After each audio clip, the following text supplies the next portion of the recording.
Yesterday we completed about the structure of banks, different types of banks. Now we are going to study a very important topic with respect to banks, that is understanding the financial position of a bank. Understanding their financial position of a bank. Understanding the financial position of a bank.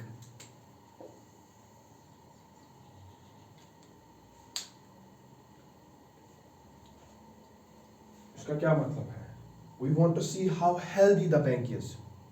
Bank कैसे functioning कर रहा है और उस पे NPA non performing asset का load तो नहीं है. It means if bank has more NPA, it will default on payments. So depositors' money is not safe. तो we have to check the health of the bank कि bank जो loan provide कर रहा है इस पे इसको प्रिंसिपल और इंटरेस्ट दोनों चीजें वापस आ रही हैं कि नहीं, या बैंक घाटे में ही जा रहा है. अगर बैंक घाटे में जा रहा है तो जो डिपॉजिटर्स ने मनी वहां पे डिपॉजिट किया है दैट विल बी लॉस्ट. ठीक है, तो इसके लिए क्या हुआ, to check the financial position of a bank, to understand this, there is a bank known as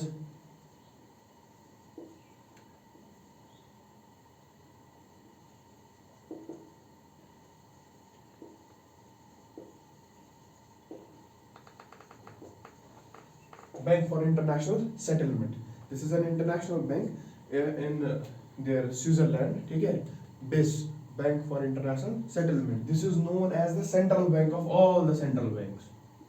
जैसे यहाँ के बैंक का सेंट्रल बैंक क्या है, RBI, वैसे ही हर एक कंट्री का अपना क्या होता है, central bank. US federal reserve, people's bank of China, ऐसे ही हर एक कंट्री का अपना सेंट्रल बैंक है जो यही काम करता है अपनी अपनी कंट्री में. उन सब सेंट्रल बैंक्स का सेंट्रल बैंक कहा जाता है इसको. ठीक है, बैंक ऑफ इंटरनेशनल सेटलमेंट. तो इसके under there was a committee constituted for supervision of this financial position. ठीक है, in the city known as Basel, क्योंकि ये बैंक खुद कहाँ है, बेसल में. जैसे सिटी नोन एज बेसल, तो वहां पे ई बैंक है और वहां पे ही ये कमेटी को बनाया गया to understand the financial position of banks. Banks को एक रेगुलेटरी फ्रेमवर्क दिया जाए ताकि हम जो भी कंट्री का सेंट्रल बैंक हो, in case of India it is RBI, वो अपनी कंट्री में हर एक बैंक पे नजर रखे, क्या वो बैंक ये स्टैंडर्ड्स फॉलो कर रहा है कि नहीं जो हम यहाँ पे ले डाउन करेंगे. हम वो स्टैंडर्ड्स यहाँ पे ले डाउन करेंगे जिससे फाइनेंशियल पोजीशन ऑफ बैंक हमको पता चलेगी, और अगर उस पे कोई नुकसान होगा bank will be able to counter that loss. ऐसा नहीं कि बिजनेस ही वाइंड अप कर दे.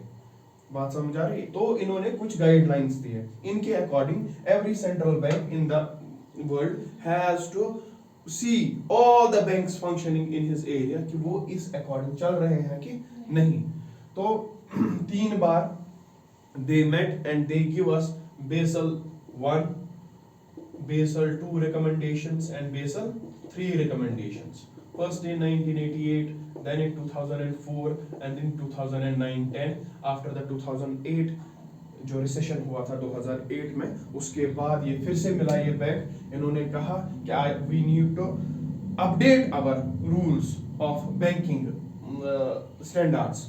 तो 2009-10 में इन्होंने बेसल 3 रिकमेंडेशंस दी. We have to study what is this latest one. ठीक है, तो इसने क्या वहां पे रिकमेंड किया, क्या क्या मेंटेन करना है एक बैंक को, क्या क्या चेक करना है एक सेंट्रल बैंक को अपनी कंट्री में जो बैंक्स फंक्शन कर रहे हैं, in order to have a close eye on their financial position. पहले ही आपको पता चले बैंक घाटे में जाने वाला है, इसको स्ट्रेस है, इसको मदद करो या कुछ एक्शंस लेगा सेंट्रल बैंक इस चीज को एंश्योर करने के लिए कि बैंक कंप्लीटली फेल ना हो. समझ आ रही है बात? Basel 3 recommendations we have to study. First, write few lines about this.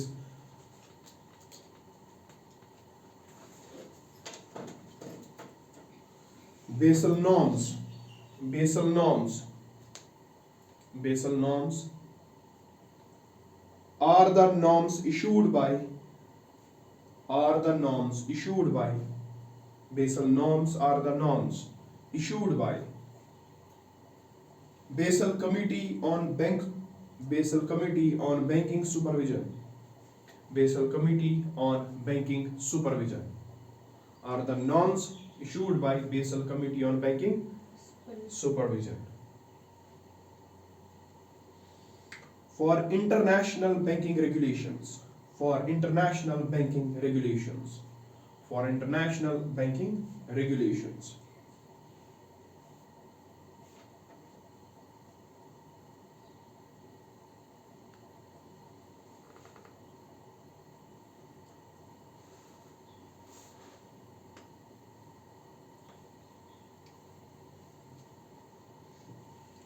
These norms were under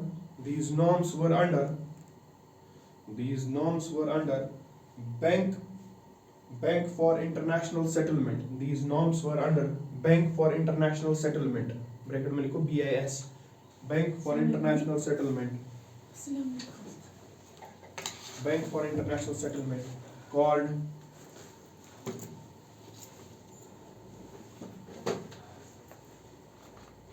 Bank for International Settlement.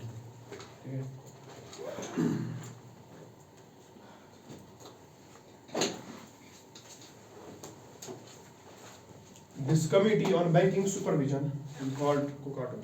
This committee on banking supervision met three times. This committee on banking supervision met 3 times. And accordingly we have Basel 1, 2 and 3 norms. And 3 norms. ऐसे Basel capital 1, ऐसे Basel Roman में 1, Roman में 2 and Roman में 3. ठीक है? Basel 1, 2 and 3 norms. उनके year भी साथ लिखो. कब आए थे 1, कब 2 and कब 3. The latest one is 3.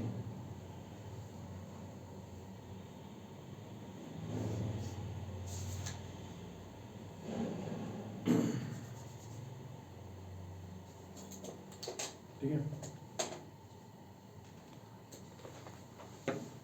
Give the heading Basel 3 norms. What are these norms? Basel 3 norms.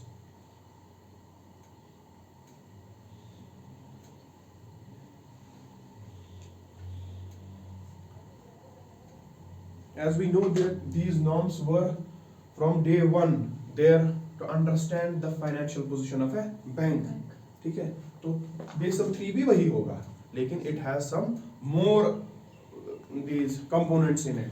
In order to check bank की फाइनेंशियल पोजीशन क्या है, इसका स्ट्रेस कितना है, एनपीएस कितने हैं, उसको काउंटर करने के लिए मेजर कितना है, उसने रिस्क एसोसिएटेड कितना है बैंक के साथ, उसके लिए इसने कितना अपने प्रॉफिट में से अलग रखा है अगर बैंक फेल होने जाएगा. ठीक है? ऐसी स्टैंडर्ड्स उसमें this Basel 3 is the latest one.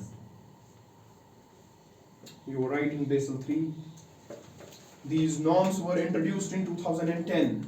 These norms were introduced in 2010. These norms were introduced in 2010 because of the 2008 financial crisis. Because of the 2008 financial crisis. These norms were introduced in 2010 because of 2008 financial crisis. With an objective to make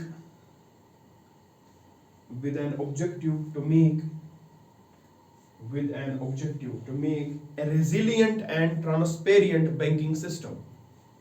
With an objective to make a resilient and transparent banking system. With an objective to make a resilient and a transparent banking system. Full stop. The bank must disclose their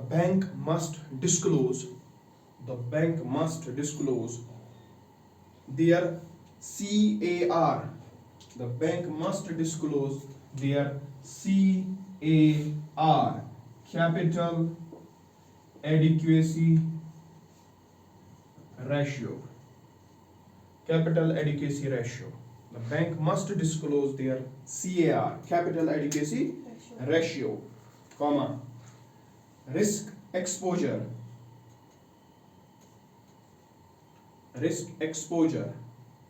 and other such risk assessments,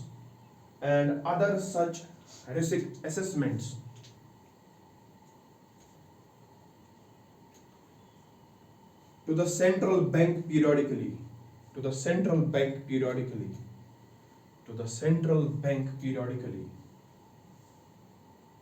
to the central bank periodically. ये कहता क्या है? Basal third बोल रहा है कि हर एक bank, ठीक है, जो भी दुनिया में है, that must disclose its capital adequacy ratio and other risks associated with loans जो इसने प्रोवाइड किए हो. किसको देना है? To its central bank. India में the banks will provide it to the RBI. China में the banks will provide it to the People's Bank of China. USA में the banks will provide it to the US Federal Reserve. ठीक है, अपनी अपनी country के central bank को you provide these informations. इतना ही है Basel 3. But what are these things? Now this is important. What is capital adequacy ratio, जिसकी मांग बेसल 3 कर रहा है? समझ आ रही है बात? You write capital adequacy ratio. It's one of the important topics. Capital adequacy ratio. First we will write 3 to 4 lines about it, उसके बाद इसको अच्छे से समझेंगे. You write, it is a ratio, read what you are writing. It is a ratio that ensures stability, comma, soundness, that ensures stability, soundness and strength of any financial institution. Stability, soundness and strength of any financial institution, and ensures that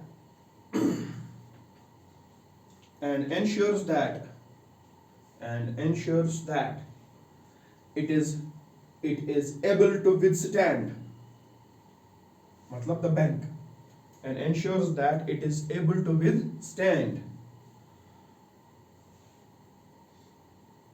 with the reasonable degree of loss.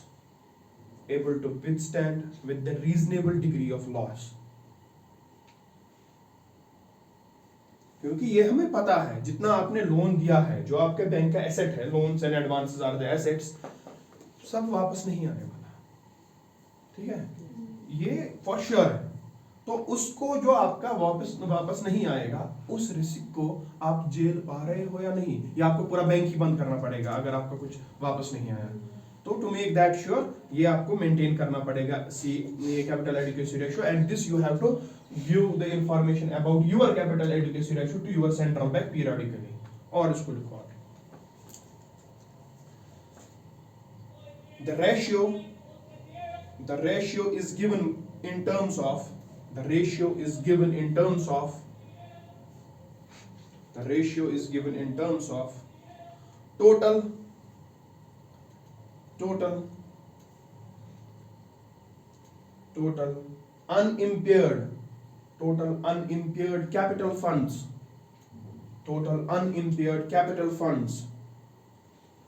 total unimpaired capital funds, divided by total risk weighted assets, divided by total risk weighted assets. ये है इसकी formula. Capital adequacy ratio is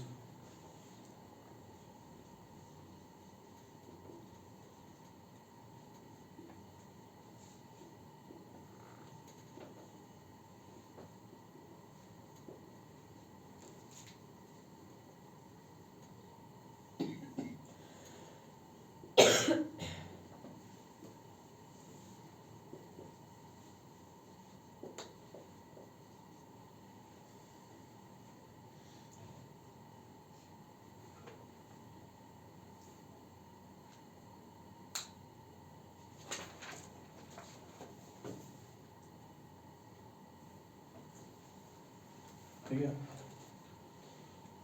this is the formula of capital adequacy ratio. बोल रहा है capital, ठीक है, अब ये कैपिटल क्या है वो भी देखेंगे।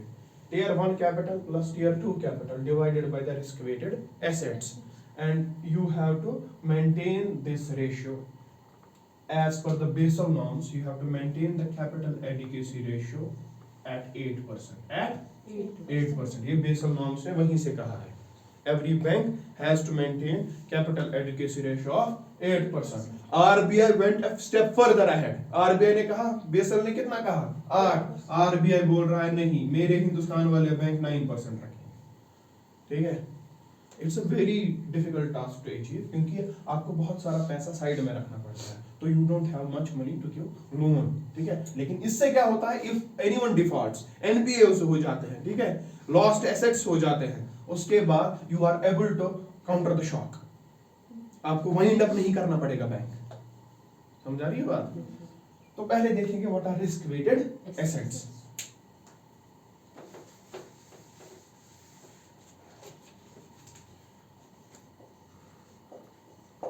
रिस्क वेटेड एसेट्स,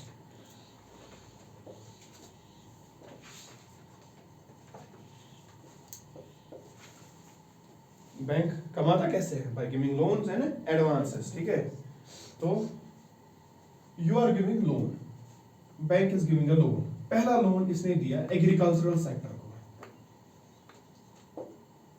ठीक है, दूसरा इसने दिया हाउसिंग सेक्टर को, हाउसिंग लोन वगैरह जो भी है। तीसरा लोन इसने दिया गवर्नमेंट को। समझा रही है बात? 3 loans, for example bank has 100 rupees, इसने अपना 100 रुपीज को डिवाइड करके, पहले तो ये 100 रुपीज बैंक के पास पैसा है, इसमें आपको सबसे पहले आपका एसएलआर और सीआरआर अलग करना है, statutory liquidity ratio and cash reserve ratio, with RBI, this with the bank, ये हम आगे अगले चैप्टर में पढ़ने वाले हैं। ठीक है, तो ये इसमें से आपको अलग पहले साइड में रखना है। बचे कितने? फॉर एग्जांपल हमारी एग्जांपल में हमें बचे यहाँ पे 25 गए 75, ठीक है, 25 इसके लिए रखे, मतलब ये 25 ऑफ लोन नहीं दे सकते। अब 75 आपको लोन देना है, आपने लोन डिस्ट्रीब्यूट किया, इस 75 में कुछ एग्रीकल्चर को दिया, कुछ हाउसिंग को दिया, कुछ गवर्नमेंट को दिया। Now as per Basel norms, as per RBI guidelines, there is a technical list, आप कौन सा लोन कब दोगे और उस पे कितनी रिस्क रखोगे कि ये वापस आएगा कि नहीं आएगा, वो टेक्निकल पार्ट है बैंकिंग का, उसमें हमें नहीं जाना है। हमें यहाँ पे सीखना है what is a risk weighted asset. Agriculture का लोन दिया हमने, for example we give out of these 75 30 to agriculture, we give 20 to housing, okay, 50, now we give 25 to government, अपना लोन डिस्ट्रीब्यूट हो गया, दिस इज 75। इस पे bank as per Basel norms and RBI there is a list already given कि क्या कौन सी risk associated करनी है इसके साथ। आपको लगता है ये जो एग्रीकल्चर को हमने लोन दिया, इसमें से हमें सारा वापस नहीं आएगा, क्योंकि एक तो फार्मर्स का इशू है, ऊपर से agriculture is rain fade mostly, monsoon dependent, बहुत सारा है, तो वापस बहुत सारा पैसा नहीं आएगा। You are associating a risk of 20% with this 30, कि 20% 30 का वापस नहीं आने वाला, पहले ही आप उसके साथ रिस्क एसोसिएट रखते हो, पहले ही। अभी इस बेचारे ने कोई डिफॉल्ट नहीं किया है, अभी कुछ भी नहीं हुआ है, ठीक है, but bank while giving the loan is पहले ही क्या एसोसिएटिंग रिस्क, इसके साथ 20% रिस्क रख दी कि 20% इस 30 का वापस नहीं आने वाला। हाउसिंग में हमें लगते हैं these are the government employees which have took the loans, और कॉर्पोरेट सेक्टर एम्प्लॉइज, इनका डिफॉल्ट करने का लेवल कम होगा। समझ में आ रही है बात? तो इसमें you are giving for example 12% as risk. This is sovereign, government does not defaults anytime, government will pay you, ठीक है, it's very very much fruitful to invest in government securities for a bank, लेकिन इस पे return उतना आपको नहीं मिलता, इसीलिए बैंक दूसरी ऑप्शंस पे जाता है।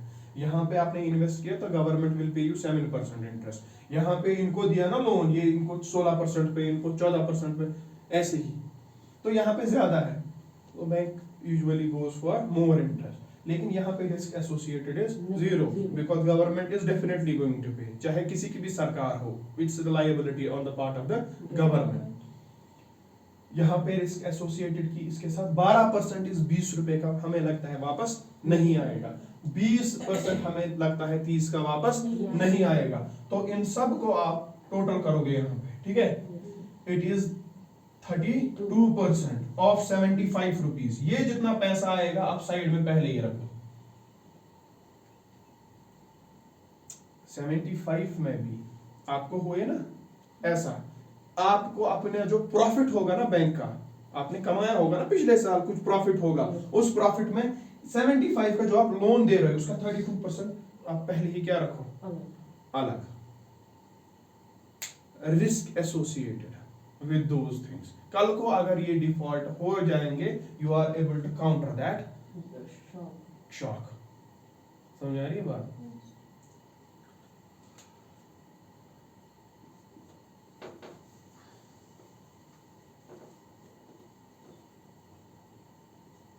What is tier 1 capital? Tier 1 capital includes that money when which bank will utilize when it is at the verge of getting more NPAs. इसको लॉस मिल रहा है, इसके एसेट्स नॉन परफॉर्मिंग बन रहे हैं, ये वो इक्विटी का कैपिटल है जो इसने प्रॉफिट में कमाया है, वो इसको साइड में रखना है। उससे सबसे पहले ये इस कैपिटल में से पैसे उठाएगा अपना शौक मतलब भरने के लिए, जो भी इसको मिला।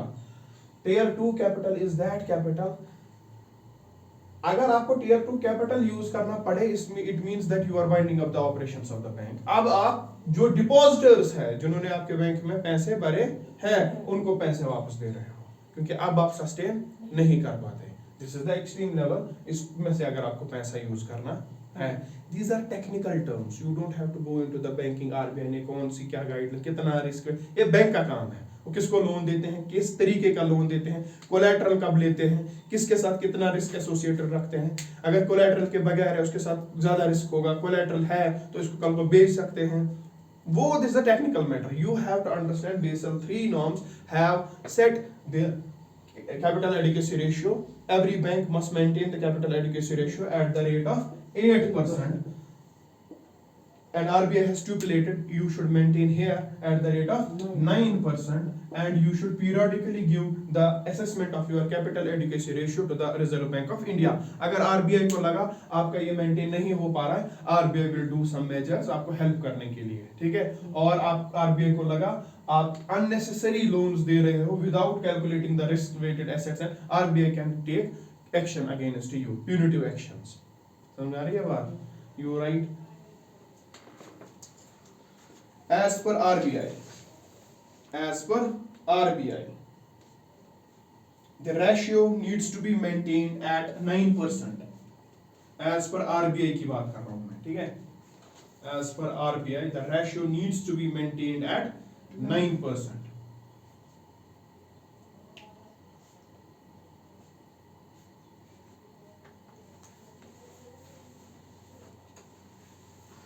And as per Basel III norms, the ratio needs to be maintained at 8%.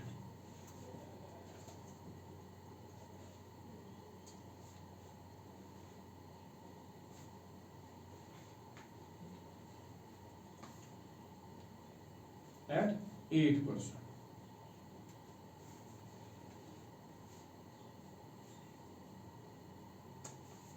Right, the leverage ratio.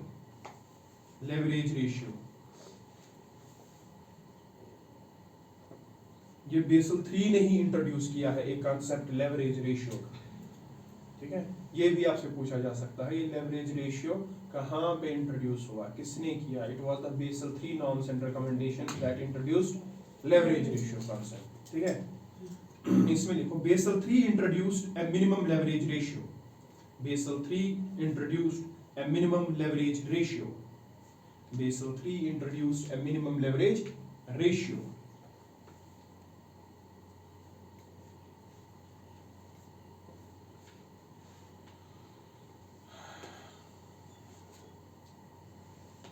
Full stop. The leverage ratio was calculated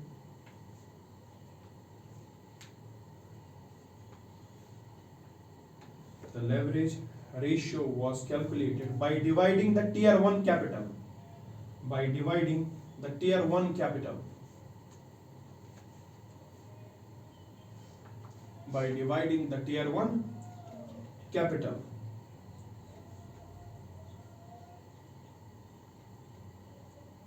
By the bank's average total consolidated assets. By the bank's average total consolidated assets. मतलब कितने loans और advances total में. Tier 1 capital divided by bank's average total consolidated assets. Full stop. The banks are expected to maintain a leverage ratio of 3% under Basel III. The banks are expected to maintain a leverage ratio of 3% under Basel III. The banks are expected to maintain a leverage ratio of 3% under Basel III.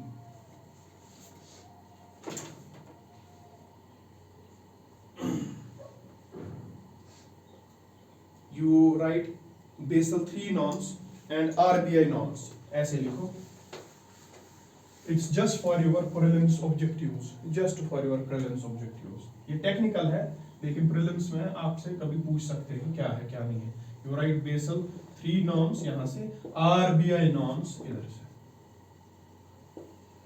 Basel III norms and RBI norms. ज़्यादा बड़ा नहीं है.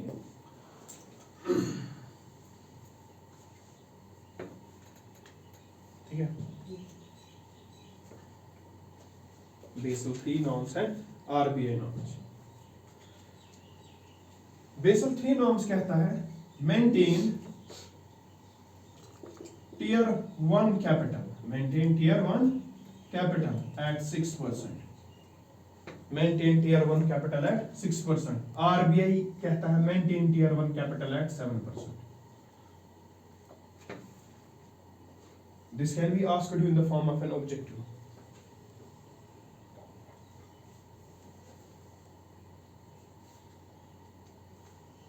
Basel second tells you, third tells you maintain minimum tier 2 capital. Tier 2 capital at 2%. At 2%. RBI भी same कहता है at 2%. जो ये capital adequacy ratio की फॉर्मूला में टियर 1 कैपिटल टियर 2 कैपिटल ये बोलता है 6% रखो, आरबीआई बोलता है 7. बेसल थर्ड कहता है 2% टियर 2 कैपिटल, आरबीआई भी कहता है 2% टियर 2 कैपिटल. तो मिनिमम टियर 2 कैपिटल कम से कम एट द रेट ऑफ 2%. तो क्या है capital adequacy ratio? 8% as per Basel norms. Capital adequacy ratio 9% as per RBI.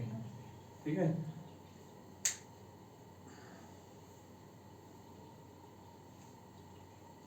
और कुछ टेक्निकल टर्म्स है इसमें.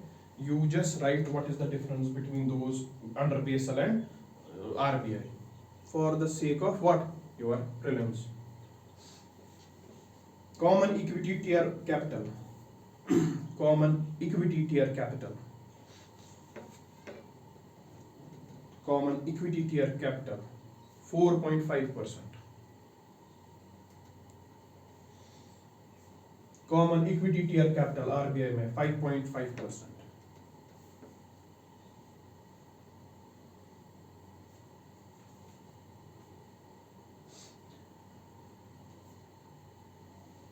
Capital conservation buffer 2.5%. Capital conservation buffer 2.5%. And from this side also capital conservation buffer 2.5%.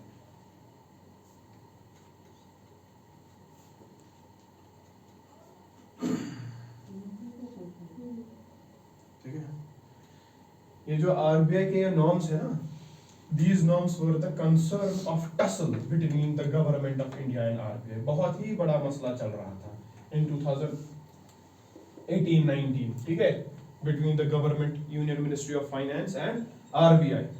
Government was telling bring this at par with Basel. RBI नहीं मान रहा, बोला नहीं, कभी भी नहीं, because there is a deteriorating situation of NPAs in our country. NPA इसके बाद हम पढ़ने वाले हैं. You will see public sector bank जो government owned bank है, they are giving loans indiscriminately and they are not able to recover the loans.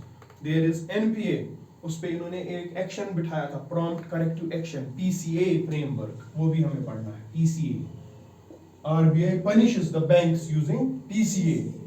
11 banks were under PCA at that time and the norms of RBI were this. There was a tussle, बैंकों को relaxation दो, government was urging the RBI कि ऐसा इनको छोड़ दो, हम कुछ और डिवाइस करेंगे. RBI was no, they had the clear guidelines और इन्होंने इन चीजों को मेंटेन नहीं किया. This is about Basel III. उसने ये सब कुछ कहा है. You definitely need to remember what Basel III formula is, sorry, capital adequacy ratio formula is. What is the difference between the norms that has been told to us by Basel III to maintain an RBI, ठीक है.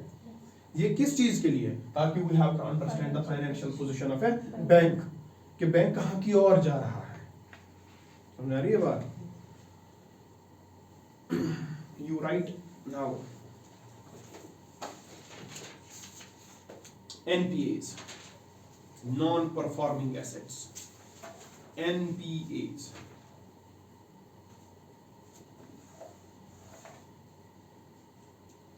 NPAs, non-performing assets.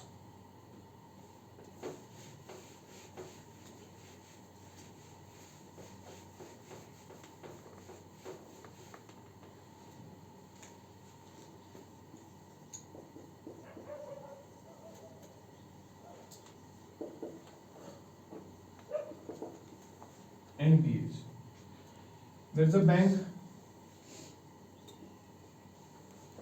it accepts the demand deposits as well as time deposits, ठीक है, and these two are the liability of a bank. Why liability? Because they have to give it back. Using this time and demand deposit, bank keep certain portion as CRR, SLR और भी ये capital adequacy ratio सब कुछ करने के बाद इसके पास पैसा बचता है. Then bank gives it in the form of loans. जो आपने यहाँ पे डिपॉजिट किए उस पे रेट ऑफ इंटरेस्ट आपको मिलेगा, ठीक है. For example this is 7%. जब आप लोन्स दोगे किसी को, you have to take the rate of interest from them. एक तो प्रिंसिपल अमाउंट और इंटरेस्ट अमाउंट, और interest for example is 14%, because every time this interest will be greater than this, so that bank can earn, and the difference between the two is known as spread. This is the profit of the bank. अब ये loans, if at every interval of time you are receiving the regular EMIs, ठीक है, आपका EMI set हुआ है किसी loan का 20,000 rupees per month, इसमें आपका प्रिंसिपल अमाउंट का भी थोड़ा इंक्लूडेड है प्लस इंटरेस्ट. 20-20 हजार इस लोन पे आपको हर महीने मिलना चाहिए, आपको हर महीने डेट पे मिल रहा है, ठीक है. And this asset of the bank, this asset of the bank is performing well. It's a performing asset, it is performing well, कोई इशू नहीं है इस एसेट में. But if there is a default, ना प्रिंसिपल अमाउंट आ रहा है ना इंटरेस्ट आ रहा है, या प्रिंसिपल आ रहा है इंटरेस्ट नहीं आ रहा है, या इंटरेस्ट आ रहा है प्रिंसिपल नहीं आ रहा है, कोई भी सिचुएशन, ठीक है, there is a default, there are chances of this becoming a non performing asset for the bank. What is a non performing asset of a bank? जो आपको इंस्टॉलमेंट्स, लेमन लैंग्वेज में जो आपको इंस्टॉलमेंट्स मिलने चाहिए थे, प्रिंसिपल प्लस इंटरेस्ट, वो आपको मिल नहीं रहे हैं. And as per the guidelines, if you are not receiving principal and interest on your loan for a period of 90 days. For a period of 90 days. that asset of the bank is termed as non-performing asset. If for 90 days मतलब 3 महीने तक आपको क्या नहीं मिल रहा है, वापस आपकी इंस्टॉलमेंट नहीं मिल रही है, you are not receiving any installment on that asset, that loan which bank has given, that becomes non-performing asset of that bank, NPA. And NPA is the biggest this problem with respect to Indian banks. Nirav Modi पता नहीं 14,000 करोड़ शायद भाग गए, 14,000 करोड़. विजय माल्या 6,000-7,000 करोड़ रुपया he took from the bank and गया. वो 7,000 करोड़ रुपया पूरा का पूरा NPA. This bank has to pay from its own pocket. अब है नहीं इतना पैसा, कहां से लाएगा? फिर रीस्ट्रक्चरिंग होता है, वो देखेंगे आगे क्या है. ठीक है, ये NPA है. If the loan is given and the principal and interest amount is not received for 90 days, that asset turns into a non-performing asset. ठीक है, you write the definition first.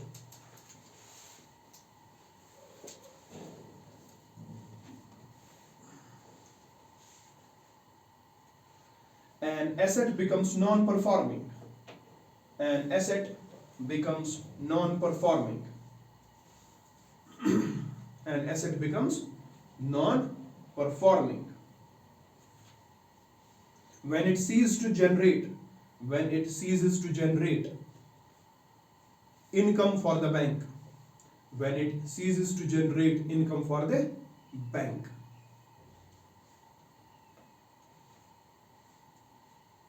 ठीक है, full stop.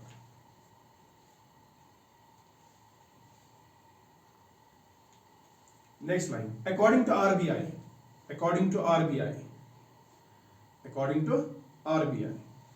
NPA is a loan. NPA is a loan or advance or an advance. NPA is a loan or an advance. Where? According to RBI, NPA is a loan or advance. Where? Number 1. ये सारी conditions अगर fulfill हो रही है, कोई एक भी इनमें से, that asset, that loan of the bank is known as NPA, non-performing. Number 1, as per RBI है, ठीक है. Interest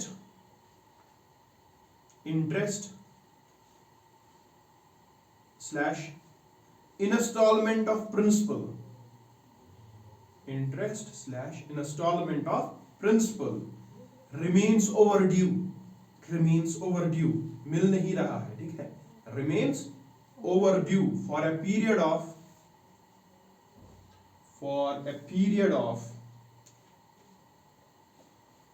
more than 90 days. For a period of more than 90 days. ठीक है. Second, the installment of principal or interest. The installment of principal or interest. The installment of principal or interest remains overdue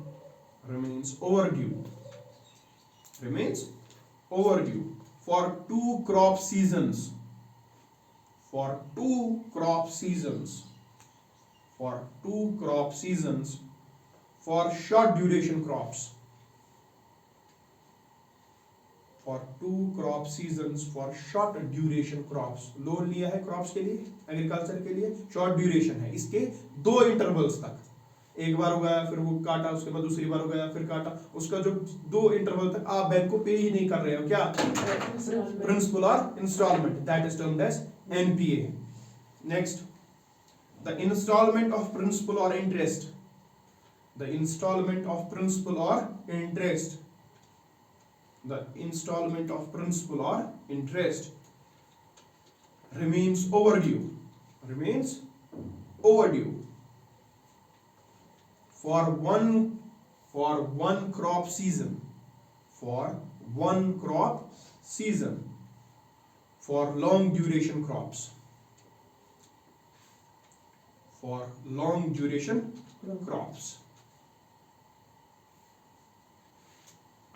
for long duration crops. These are the criteria, broad criteria under which an asset of a bank is termed as non-performing asset. ठीक है, you should keep these criteria in mind.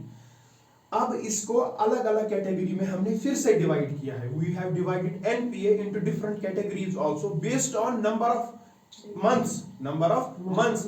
This loan has remained NPA. पहले ये NPA बन गया after 90 days. बना?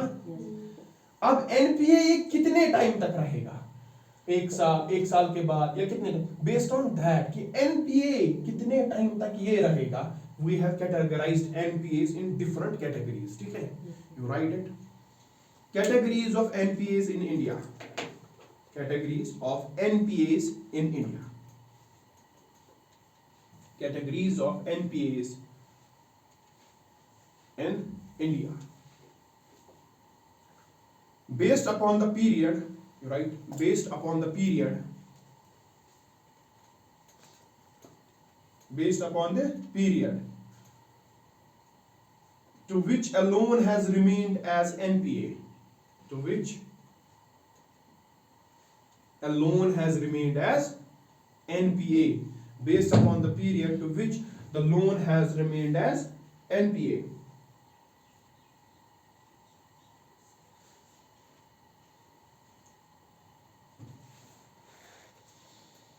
It is classified into three types. It is classified into three types.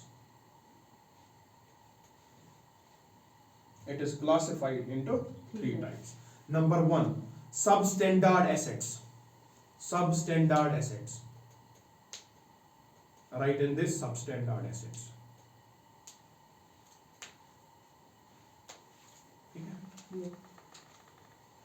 Right? An asset which remains as NPA. An asset which remains as NPA for less than or equal to 12 months. For less than or equal to 12 months. For less than or equal to 12 months. इसको क्या कहेंगे? Substandard asset. ठीक है, loan दिया, 90 दिन तक हमें इस पे ना प्रिंसिपल मिल रहा है ना इंटरेस्ट मिल रहा है, दोनों नहीं मिल रहे हैं, ये क्या बन गया? NPA. और उस दिन से जिस दिन ये NPA बना स्टार्ट होता है टाइम काउंट. ठीक है, और अगर ये एक साल तक, 12 महीने 1 साल, ठीक है, 1 साल तक it remained as NPA, it is known as substandard asset. Remember one thing, substandard asset is an NPA itself. ये नहीं है वो प्रिंसिपल नहीं मिला 1 साल तक या इंटरेस्ट, पहले ये NPA बना. ठीक है, समझ में बात आ रही है? It is an NPA itself पहले, substandard asset. Second, doubtful asset. Doubtful asset. Doubtful asset. अब इस पे डाउट आने लगा, क्या ये कभी जिंदगी में वापस आएगा भी या नहीं? Doubtful asset. An asset which remained an NPA. An asset which remained as NPA. An asset which remained as NPA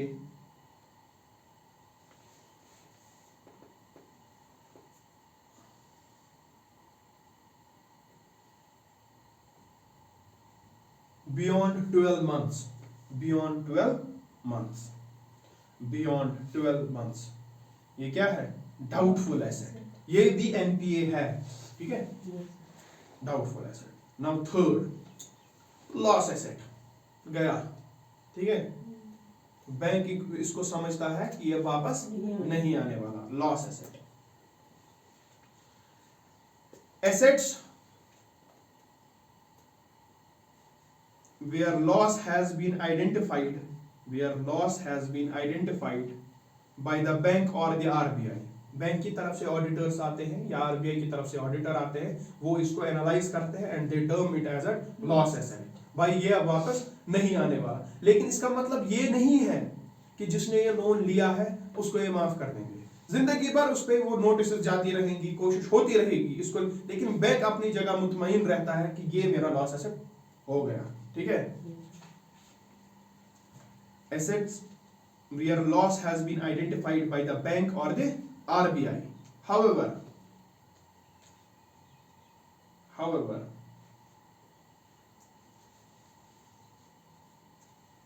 however the borrower is never exempted.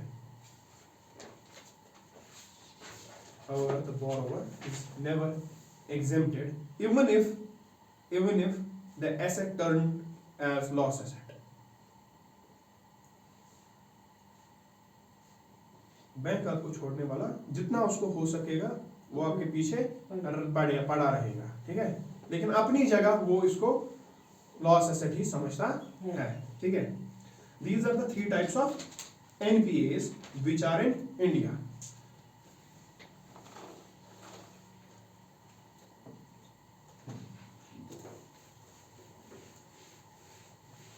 समझ में आया यहाँ तक?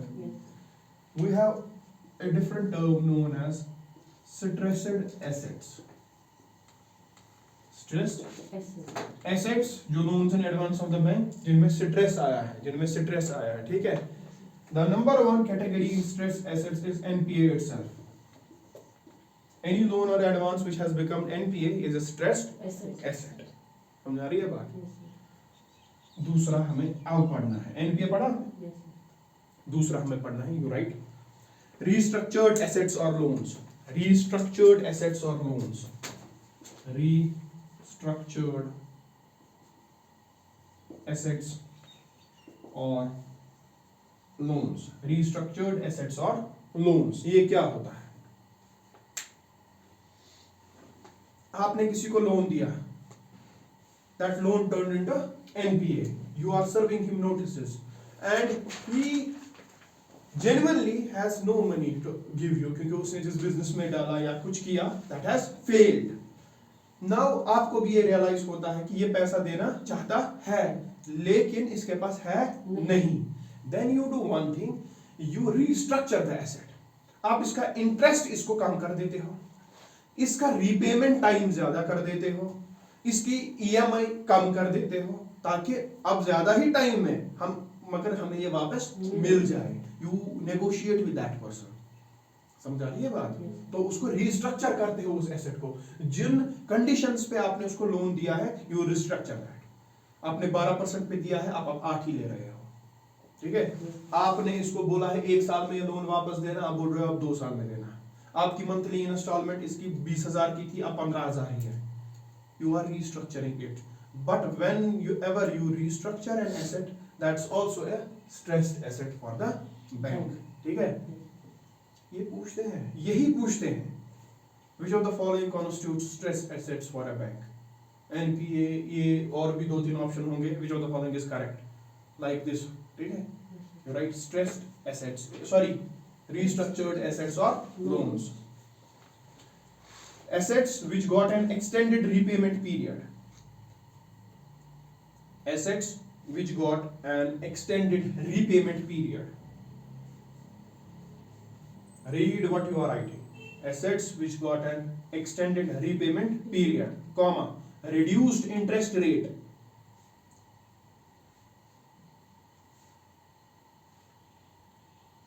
Okay, comma, providing additional financing.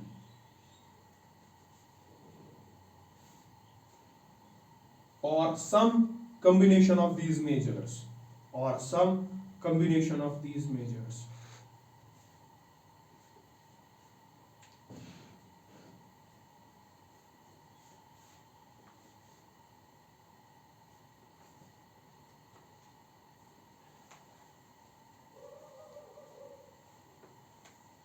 ठीक है. Next इसमें है written off assets. Written off assets. Stressed assets are of 3 types. ठीक है. NPAs are stressed assets. Restructured assets are stressed assets. And written off assets are stressed assets. Such loans or assets, इसमें written off में, such loans or assets, such loans or assets that bank doesn't count,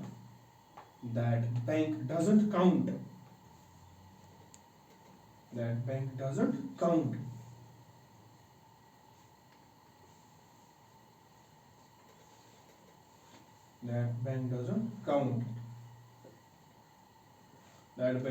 count the money borrower owes to it. That bank doesn't count the money borrower owes to it.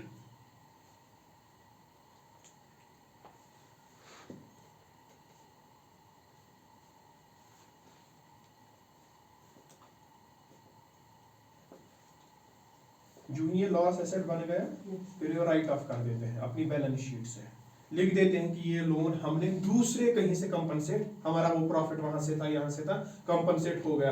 Bank अपनी balance sheet को balance करता है, ठीक है, क्योंकि RBI इसको नहीं छोड़ने वाला था। RBI will take action. तो आरबीआई के एक्शन से बचने के लिए, फाइनेंशियल कंडीशन अपनी पोजीशन अच्छी बेहतर बनाने के लिए, it rights of those assets कि ये कहीं और से मैंने कंपनसेट कर लिए, लेकिन इसका बिल्कुल भी ये मतलब नहीं है जो लोन ओ करता है उसको हमने माफ कर दिया, बैंक उसके पीछे है, पड़ेगा, वो है, ठीक है।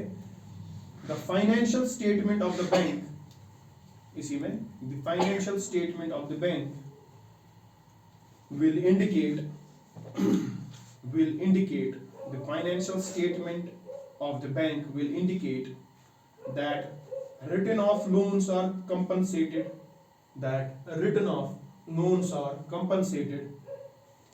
through some other way,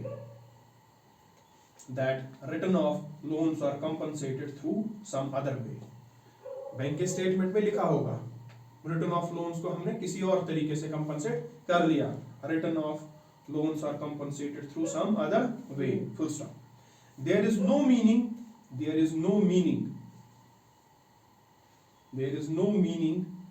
that the borrower is pardoned, उसको माफी नहीं दी जाएगी। There is no meaning that the borrower is pardoned or got exempted from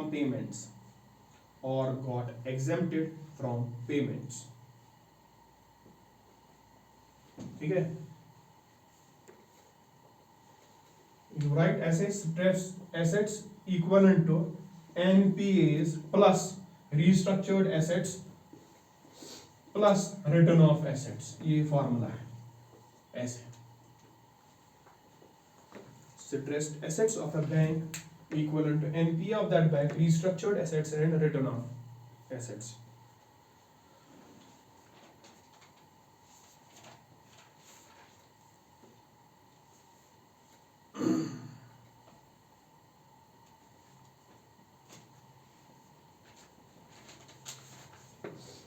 ठीक है,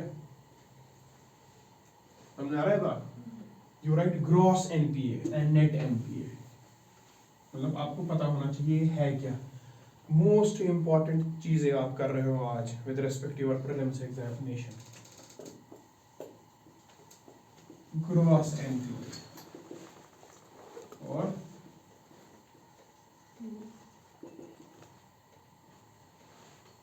gross NPA and net NPA.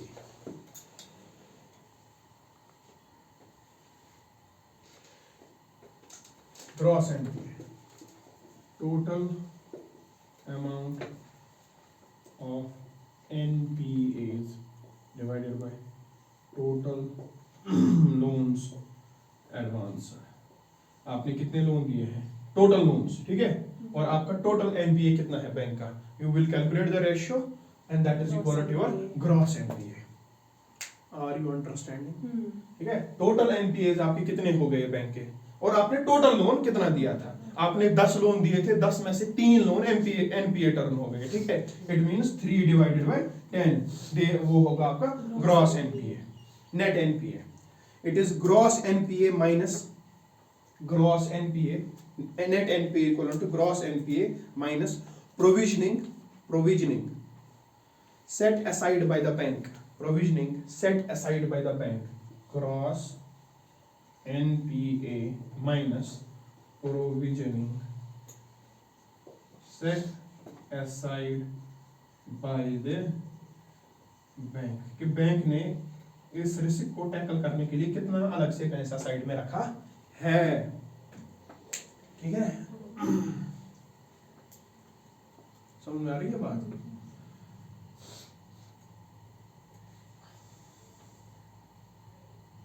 These are two terms you should keep in mind: gross NPA and net NPA. What does now gross NPA indicates? आपको gross NPA से क्या पता चलेगा? Gross NPA will give you, remember this thing, यही पूछेंगे अगर आया इसमें क्वेश्चन। इसका मतलब इसके साथ इंटरचेंज या इसका मतलब इसके साथ इंटरचेंज करके पूछेंगे या तो डायरेक्टली पूछेंगे, ठीक है। Gross NPA gives you the asset quality of a bank.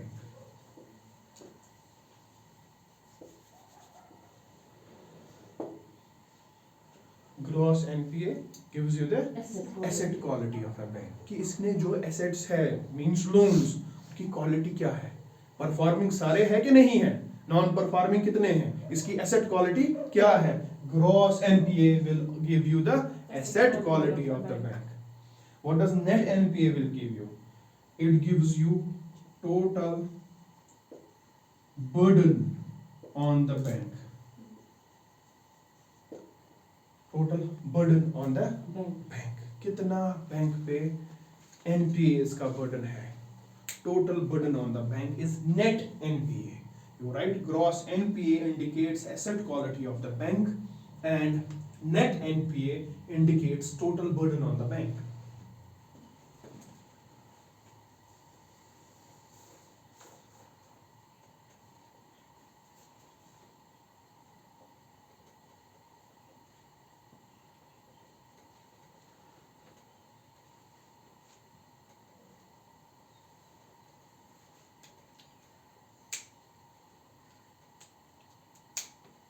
ठीक है। Next term slippage ratio. Slippage ratio,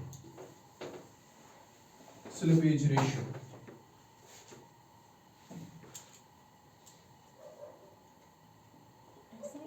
ऐसा है ना, स्लिपेज रेशियो, ठीक है।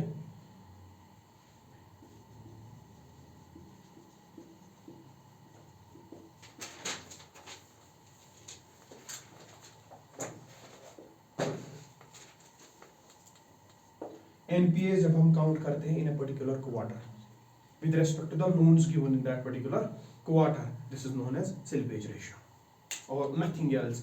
ये जब टर्म्स आती है तो होश उड़ जाते हैं एग्जाम में, है क्या है, क्योंकि कभी सुना नहीं है, ये आपको ट्रेडिशनल बुक्स पे भी लिखा नहीं है, ठीक है। ये इकोनॉमिक सर्वे या न्यूज़पेपर उधर से आया है, समझ में आ रही है बात। स्लिपेज रेशियो आप लिखो इसका, ये percentage of fresh NPS, percentage of fresh NPAs,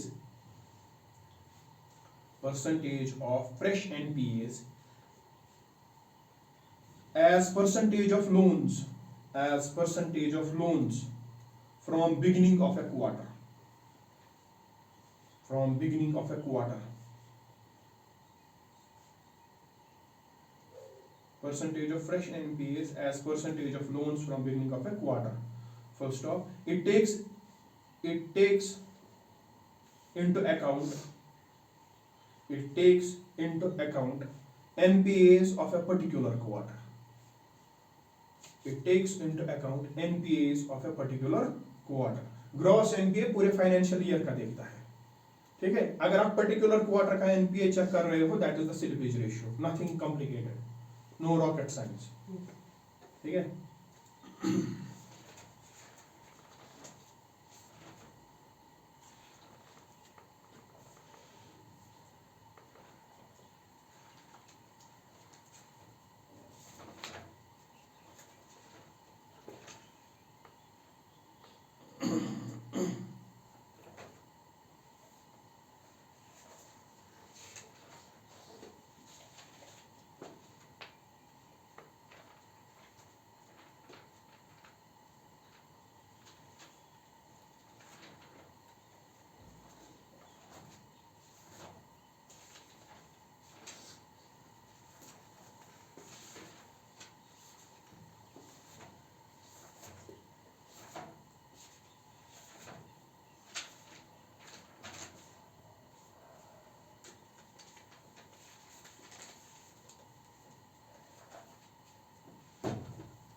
You give the heading NPA crisis in India. NPA crisis in India. NPA crisis in India.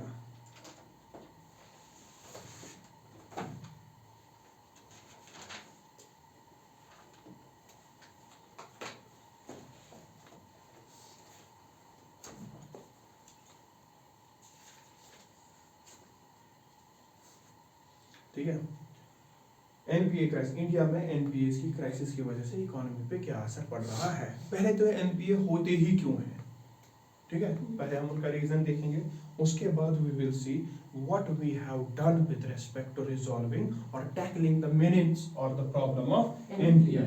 This is the topic which is now your prelims and mains book. अब वाला जो है tackling, अभी तक जो NPA वेनपीए जो आप समझ रहे थे, mostly this will come under your prelims portion. अब what you have to do while tackling these things is the part of your mains as well as prelims में भी पूछ सकते हैं, लेकिन majorly it will come under your mains examination. समझ आ रही है बात, हाउ टू टैकल. मैंने आपको पहले ही कहा what they are looking in a civil servant, what UPSC is looking in a civil servant, not a problem knower, problem solver. ठीक है, एनपीए वेनपीए पता होना इट्स ओके, उससे कोई फर्क नहीं पड़ने वाला, फर्क पड़ता है उसको ठीक करने से. गलती का पता होना is not a big issue, गलती को ठीक करने say that is a issue. And इनको चाहिए यूपीएससी को बाय दिस एग्जामिनेशन कौन से लोग, जो गलती को ठीक करने की सलाहियत रखते हैं. Now you are knowing this is the crisis, this is the big issue with the Indian banking sector. Now how to tackle this and what are the government efforts, government ने किया क्या इसके लिए. ठीक है, government has done various measures. For example, we have debt recovery tribunals, we were having the Sarafesi Act 2002, we had the insolvency and bankruptcy code.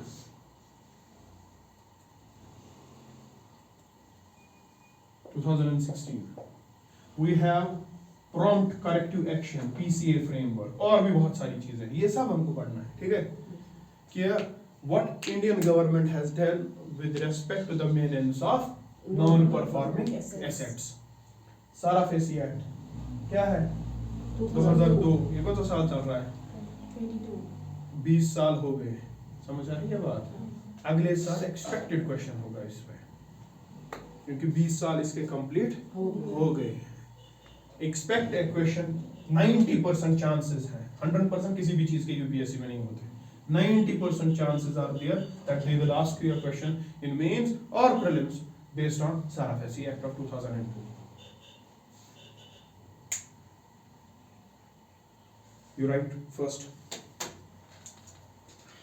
some statistics. ठीक है, NPA crisis in India in the last few years. In the last few years, gross NPA. अब आपको समझ आएगा हम लिख क्या रहे हैं. In the last few years, gross NPA has increased from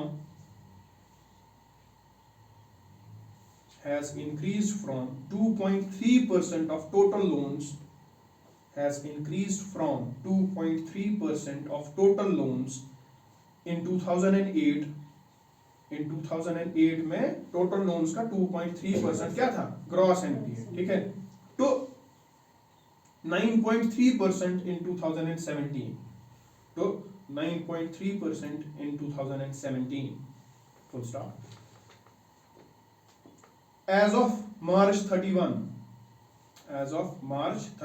2018, as of March 31, 2018, the total volume of gross NPA, the total volume of gross NPA in the economy stood, the total volume of gross NPA in the economy stood at rupees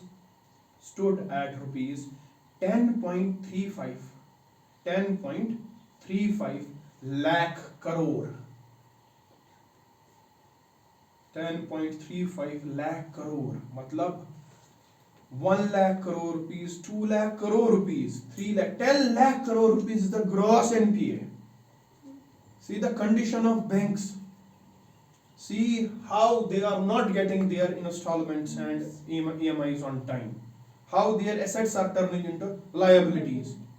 ठीक है, 10.10 करोड़ का NPA है. ये कोई छोटा number नहीं है. Full stop. Right.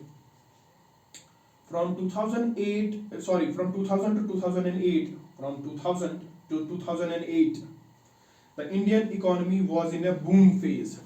The Indian economy was in a boom phase. The Indian economy was in a boom phase. Especially public sector banks. कौन से? गवर्नमेंट ओन, जिसमें मैक्सिमम शेयर किसका है? गवर्नमेंट का. Specially public sector banks.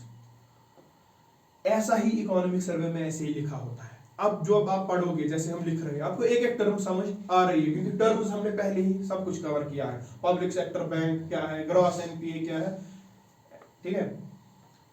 Especially public sector banks started lending extensively to companies. Especially public sector banks started lending extensively to companies.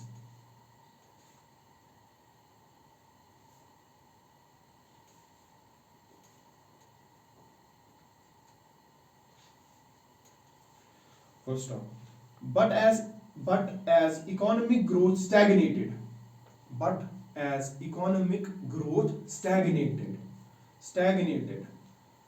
following the global financial crisis of 2008.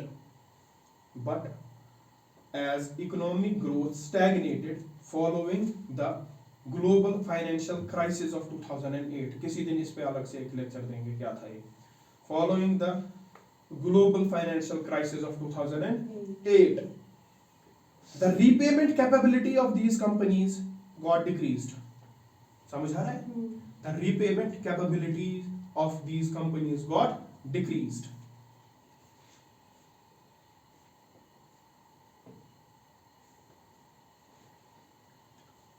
Full stop. एक important term का मैं use करने जा रहा हूँ अब, ठीक है? This contributed to what is now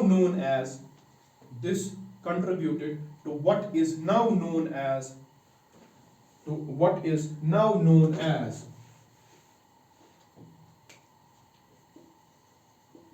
India's twin balance sheet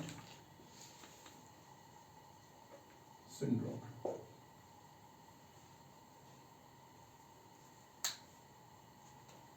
ठीक है? This is what known as India's twin balance sheet syndrome or problem. Twin balance sheet syndrome or problem.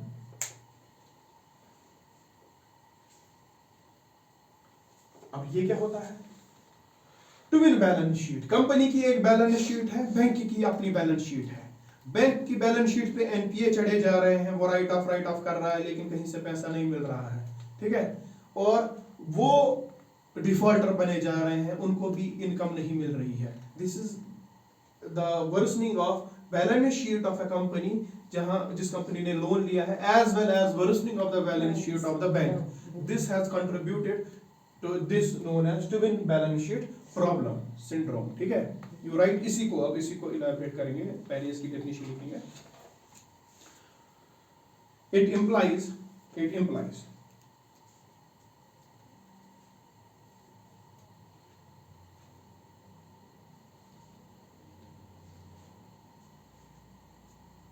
ठीक है, it implies banks are unwilling to take fresh risk. Banks are unwilling to take fresh risk. Read what you are writing. Banks are unwilling to take fresh risk, which has led to negative growth of real credit. Which has led to negative growth of real credit. अब मिलेगा loan? नहीं, NPA हो रहा है. ठीक है, which has led to negative growth of real credit, and in this way corporates are also suffering.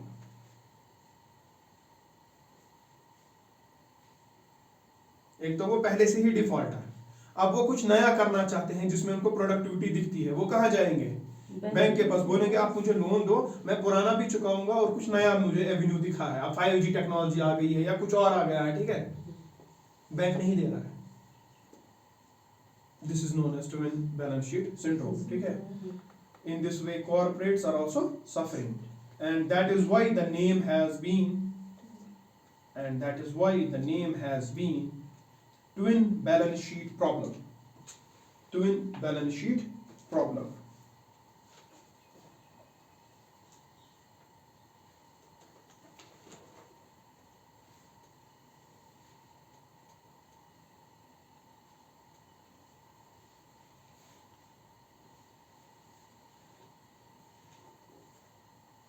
ठीक है। You write reasons for high NPAs. Reasons for high NPAs. What are the broad reasons? NPAs के broad reasons क्या है?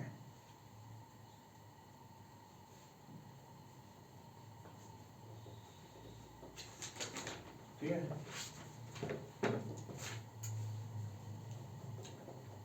जो ये economic offenders है, obviously जो भी एनपीए होगा it is due to the economic offender, जो लोन दे रहा है उसके बाद वापस नहीं कर रहा है, ना प्रिंसिपल अमाउंट ना interest, he is known as economic offender. There is lack of political will in punishing the economic offender, सबसे पहली बड़ी बात है, ठीक है। अब कुछ हो रहा है, कुछ केसेस कर रहे हैं हम, किसी गवर्नमेंट को बोल रहे हैं इनको एक्स्ट्राडेट करो, वापस लाओ यहाँ, बट ओवरऑल जो विल होनी चाहिए गवर्नमेंट में वो नहीं है with respect to these economic offenders. Second, अब आप इनको कहाँ लेके जाओगे? कोर्ट में। Delays in the judicial system, 5 साल तारीख, नया केस, दैट थिंग, फिर अपील ऑन द डिसीजन, ठीक है। There is inherent delays in the judicial system. Furthermore, there is ineffective investigation going on, ठीक है। करप्शन रीजन हो सकता है, पावर उस इंसान का रीजन हो सकता है, ठीक है। तो these are the reasons where we are not able to tackle against these economic offenders. लेकिन फिर गवर्नमेंट ने स्टेप्स उठाए, फिर क्या वो स्टेप्स थे वो भी हम देखेंगे, ठीक है। First you right, unlike the West,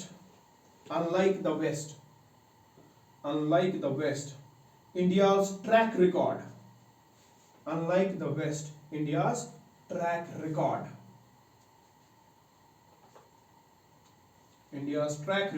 when it comes to punishing economic offenders, has been poor.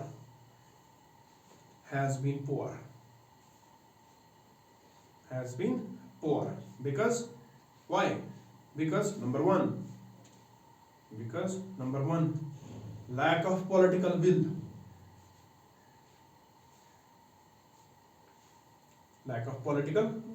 Second, ineffective investigation.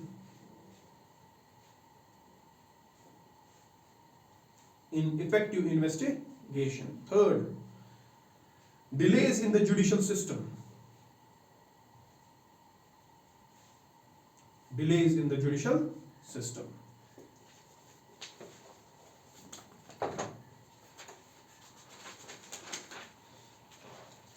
Yeah. Next paragraph. Bankers cannot and should not be faulted.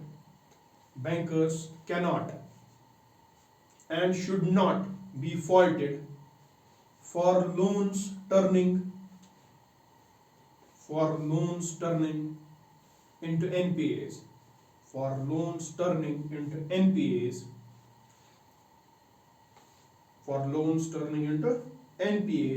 As long as their lending decisions are bona fide.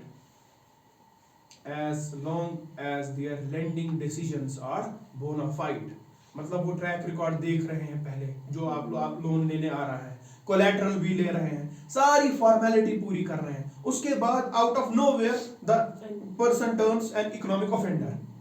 समझ आ रही है बात? तो उसमें हम bank को जिम्मेदार नहीं ठहरा सकते।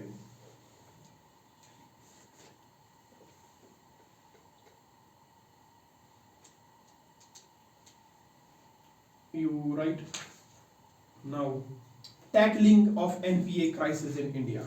Tackling of NPA crisis in India.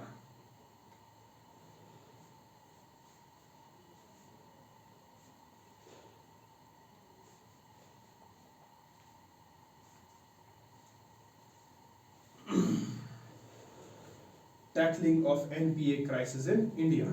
What were the different steps taken by government of India in order to tackle the NPA crisis in India? The first among them was Debt Recovery Tribunal that was started in 1993. ठीक है? तब Debt Recovery Tribunals, DRTs.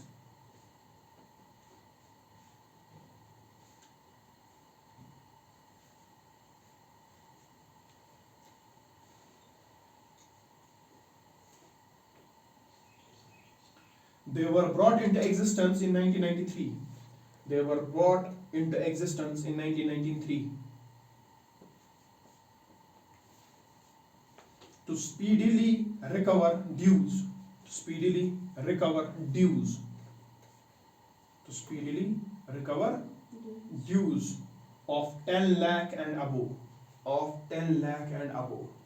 Of 10 lakh and above. हमें इसमें से important है साराफेसी act and IBC, क्योंकि दोनों अभी वर्किंग कंडीशन में है। बात समझ आ रही है? Banks, if a loan turns into NPA, bank has two options now, आगे देखेंगे, ईदर गो बाय साराफेसी एक्ट और बाय इंसॉल्वेंसी एंड बैंक्रप्सी। ये 2016 में आया है, ये 2002 में आया है, लेकिन जब ये आया इसने इसको खत्म नहीं किया। ये भी चल रहा है, ये भी चल रहा है, या इस तरीके से रिकवर करो अपने पैसे या इस तरीके से रिकवर करो, ठीक है। And these two becomes important for us, लेकिन we should know the names कि गवर्नमेंट ने क्या क्या किया था इससे पहले। Second, credit information bureau. Credit information bureau, credit information bureau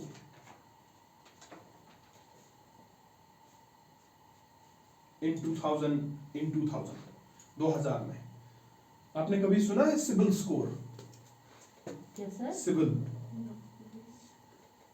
CIBIL score ये होता है हर एक लेंडर का स्कोर, सॉरी जो बोरोवर है उसका score.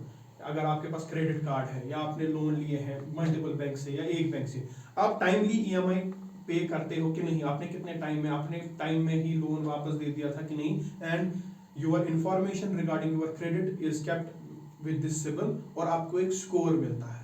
Whenever you approach to the bank for further loans, they check your CIBIL score. If it's good, they will provide you loan. कोई ज्यादा हेजिटेशन नहीं। If your CIBIL score is low, आपको loan ही मिलने वाला, ठीक है।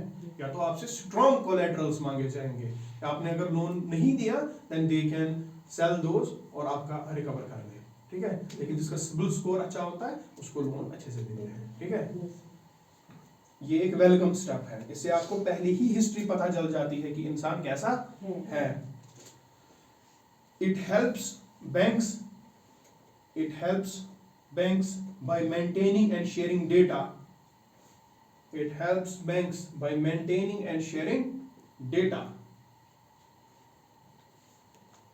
Of individual defaulters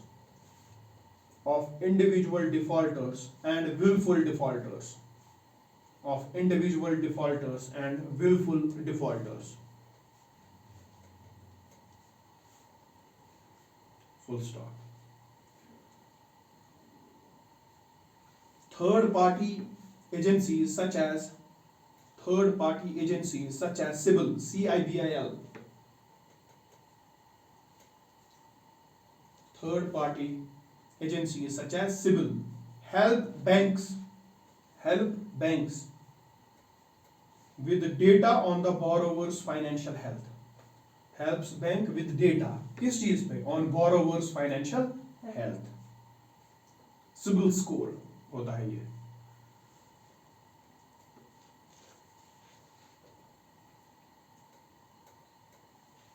third, लोक अदालत, नाम सुना है कभी? उसमें लोन्स, छोटे छोटे पेमेंट के लोन्स की सेटलमेंट्स हो जाती है आपस में।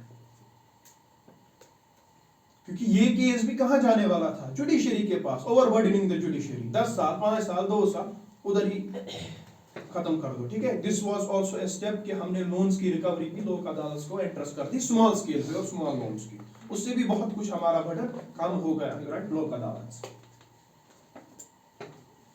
Helpful in tackling and recovering small loans, लोक अदालत में helpful in tackling and recovering small loans.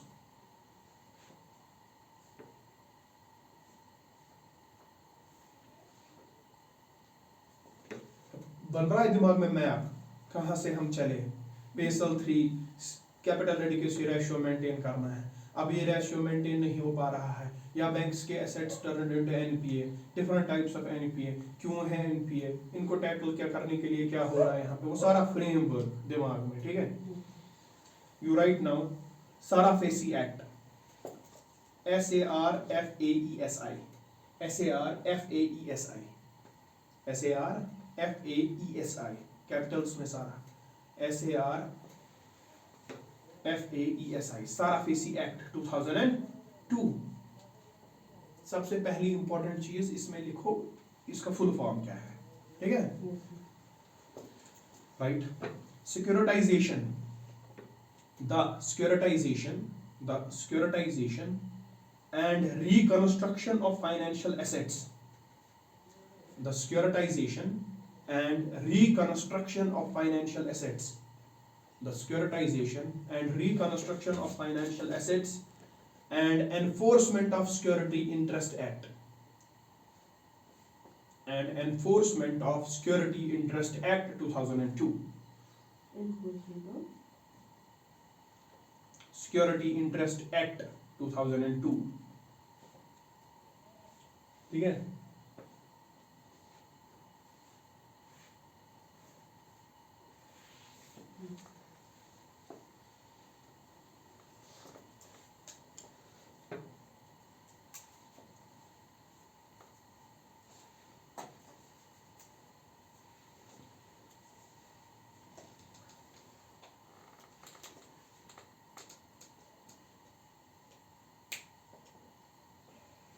इस साराफेसी एक्ट में क्या होता था, इसमें banks got the power to sell of your property in order to recover the loans. इससे पहले क्या होता था, when you have the collateral, आपने लोन दिया, बैंक ने आपको लोन दिया, उन्होंने कोलैटरल दिया, अब आप एनपीए टर्न हो गया, यू आर अ डिफॉल्टर, अब आपकी प्रॉपर्टी बैंक बेच नहीं सकता unless and until bank takes this case to a civil court. वहां पे कोर्ट को बोलेगा ऐसा हुआ ये है, इसके जब कोर्ट फिर फैसला सुनाएगा that you are being empowered to sell off his property, then you will sell his property. But Sarafesi Act changed this. Sarafesi Act ने कहा कि now you are empowered to sell off the property and recover your loan, जो भी collateral present होगा। समझ आ रही है बात? इसमें पहली important चीज है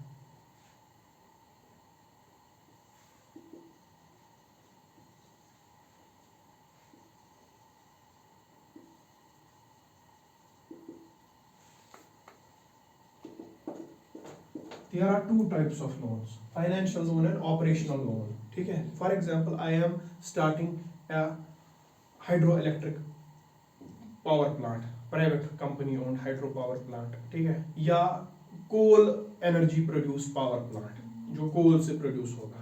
Power plant के लिए मुझे चाहिए land, मुझे चाहिए machinery, मुझे चाहिए सब कुछ।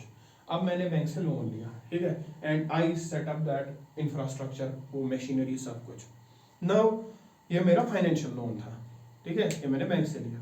उसके बाद I need in this power generation, जो मेरी कंपनी है, इसमें मुझे कोल की जरूरत है, टरबाइंस को हीट करने की, सॉरी वाटर को हीट करने के लिए, ताकि वहां से स्टीम निकले, और स्टीम किसको रन करे, टरबाइन को, ताकि इलेक्ट्रिसिटी जनरेट हो।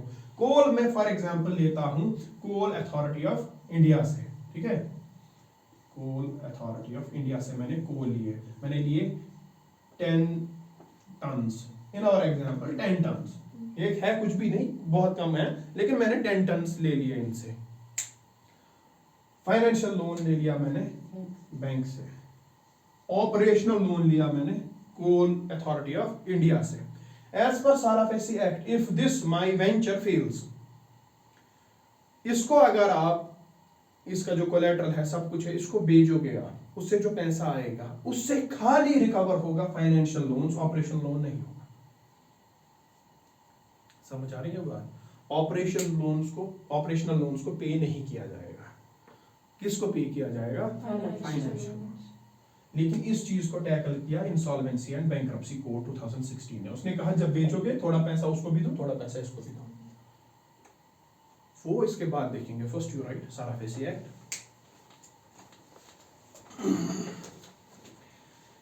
It is an act which for the first time empowered the banks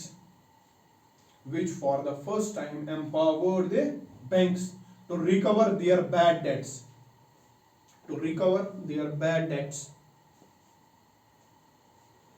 by selling the assets of the defaulter, इसका एक परफेक्ट मैकेनिज्म होता है, asset reconstruction company and all, वो भी देखेंगे। by selling the assets of the defaulter like land, building, factory, etc.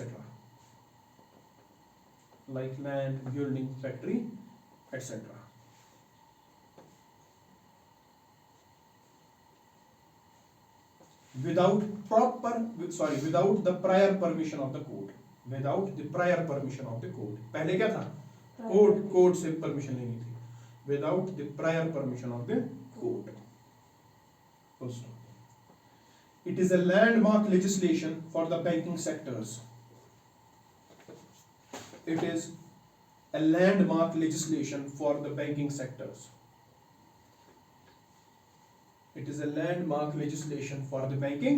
sectors.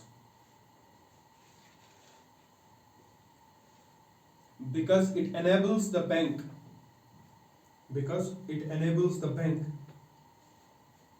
to reduce their NPAs by adopting measures of reconstruction.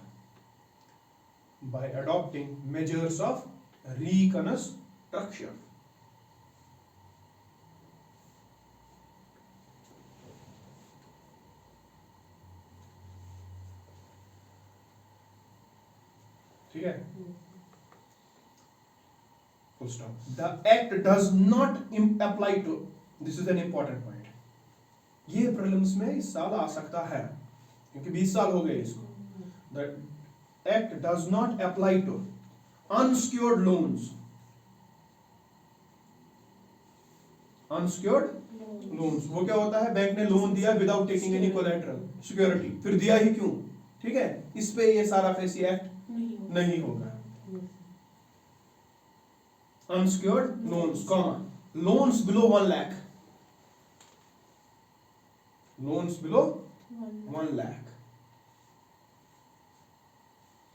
Or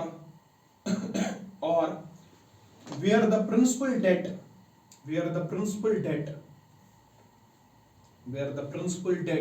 is below 20% of the original principal.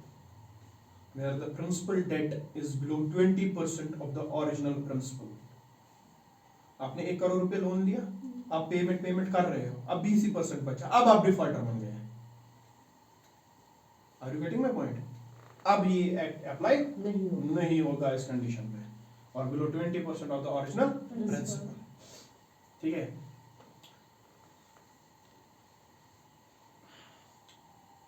The major feature of this act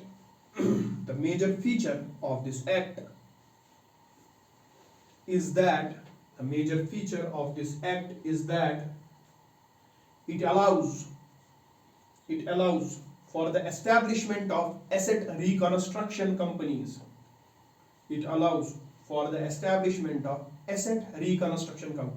मतलब asset, कौन सा asset? Loan, उसका reconstruction.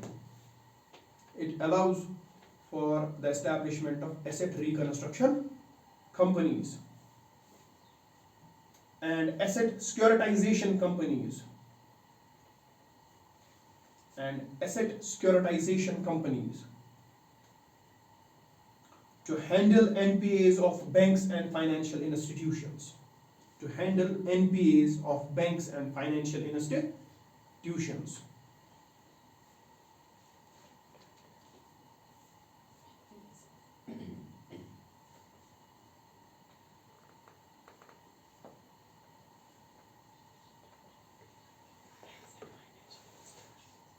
ठीक है, ये क्या काम करता है साराफेसी एक्ट? पहले ये भी लिखो, ये लिखो पहले। Under this act when an amount is recovered,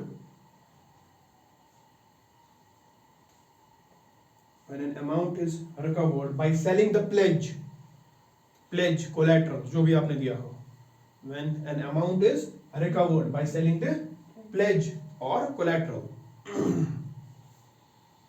it is paid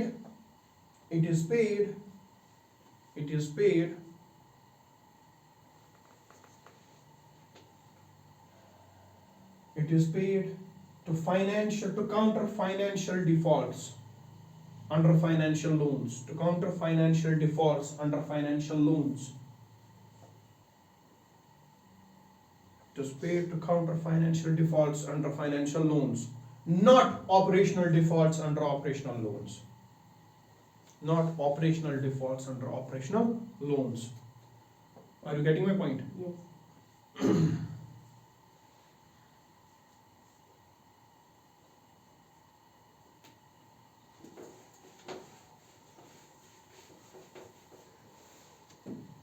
bank है,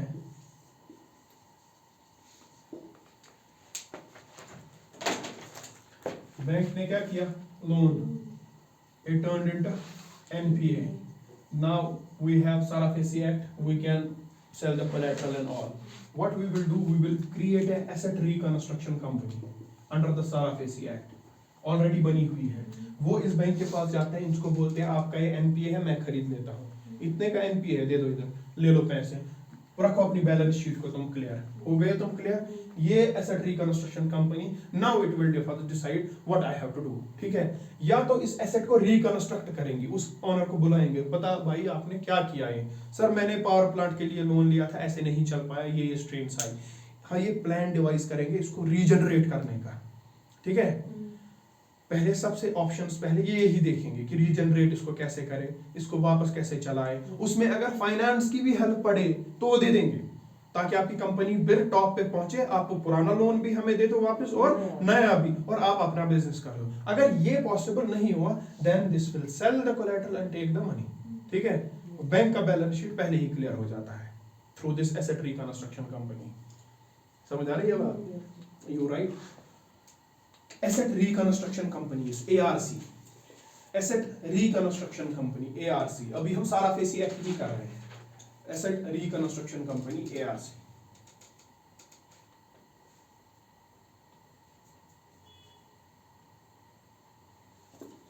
These companies are created under Sarafesi Act 2002। ये पहला प्रीलिम्स का स्टेटमेंट हो सकता है। These companies are created under Sarafesi Act 2002। ये क्वेश्चन हो सकता है, these companies are created under the Companies Act of 2013 या Companies Act of 1956। समझ आ रही है बात? That is a wrong statement।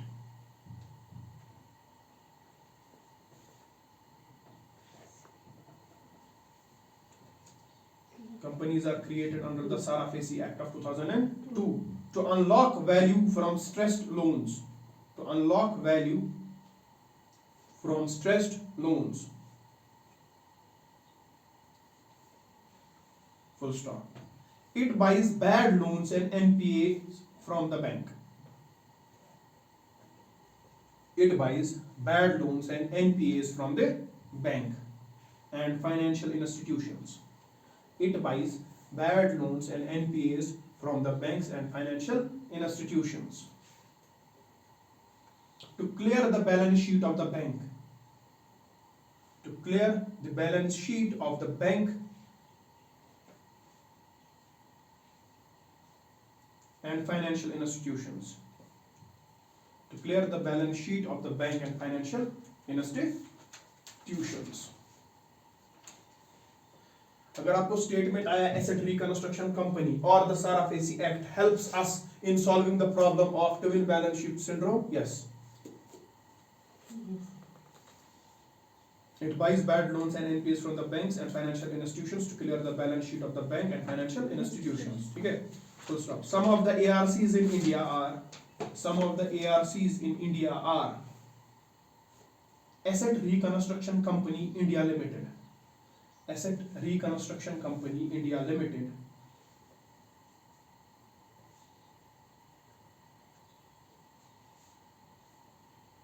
ठीक है. International Asset Reconstruction Company Private Limited. International Asset Reconstruction Company Private Limited, etc. International Asset Reconstruction Company Private Limited, etc.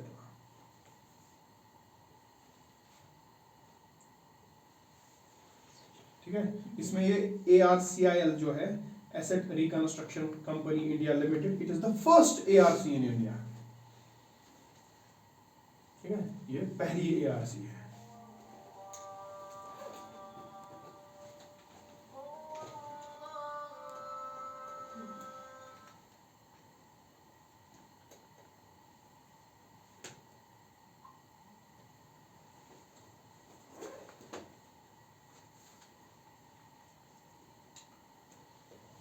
This was about Sarafesi Act.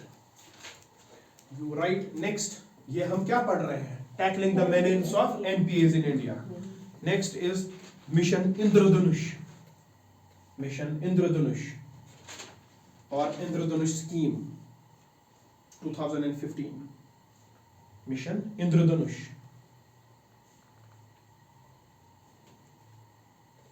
Indradhanush or Indradhanush Scheme 2015.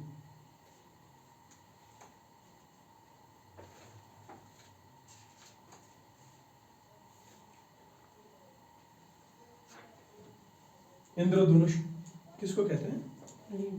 Rainbow. Rainbow has how many colors? 7 colors. So it means this mission Indradhanush will have 7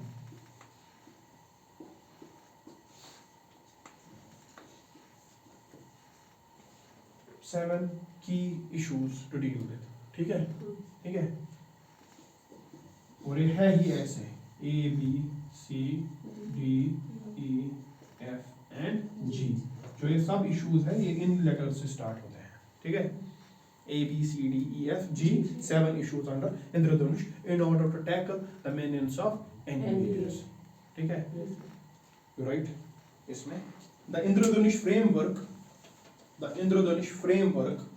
for transforming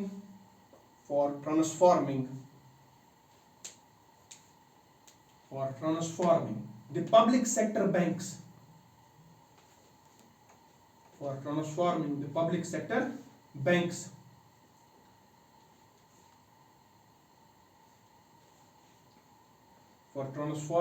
public sector banks represents the most comprehensive reform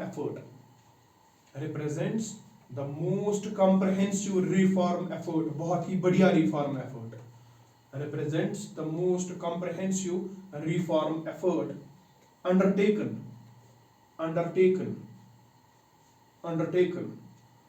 to revamp the public sector banks.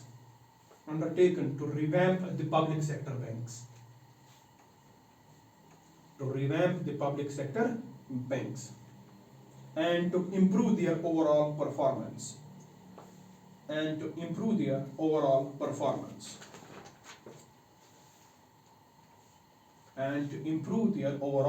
performance.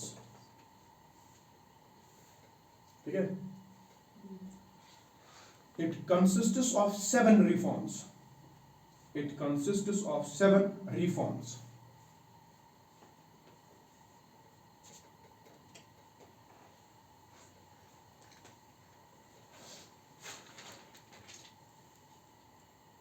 है, it consists of 7 reforms. Number one, right? Number one, ए ऐसे ए appointments, ऐसे ए appointments,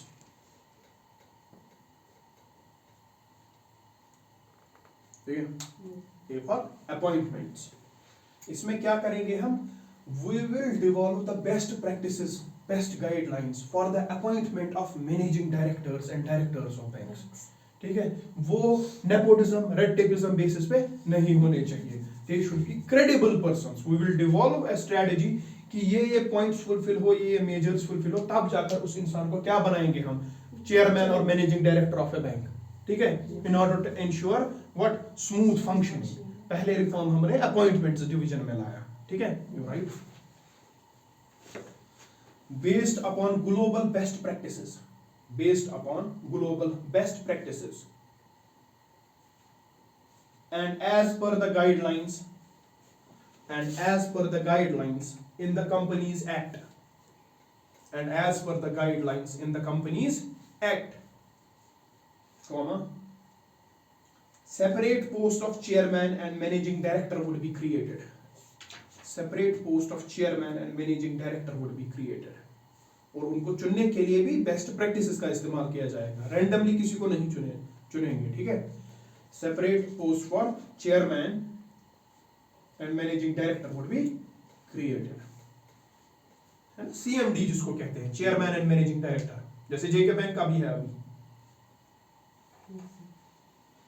B B B bank board bureau, B stands for bank board bureau. B in Indradhanush scheme, B stands for bank board bureau. ये क्या है, you right, the BBB bank board bureau will be a body of eminent professionals, will be a body of eminent professionals, and officials will be a body of eminent professionals and officials, which will replace the appointments board,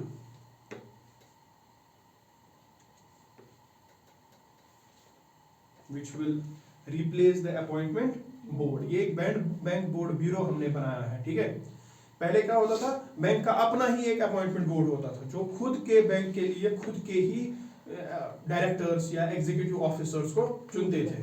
अब ऐसा नहीं होगा, there will be a bank board bureau जो ये की positions पे directors और उनके एग्जीक्यूटिव ऑफिसर्स सीईओज को चुनेंगे। ठीक है, based on the best practices, right, which will replace the appointments board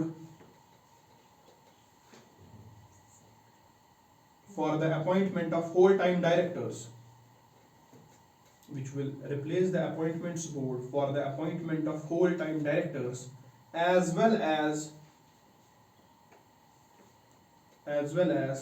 non-executive chairmen of PSBs, as well as non-executive chairmen of PSBs, public sector banks। Indradhanush scheme private banks के लिए नहीं आई है। ठीक है, हम पढ़ क्या रहे हैं, पब्लिक सेक्टर बैंक, इसमें गवर्नमेंट ओन्ड बैंक्स के लिए है ये।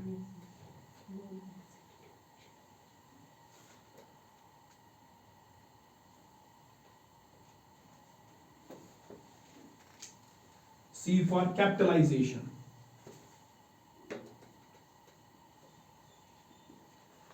capitalization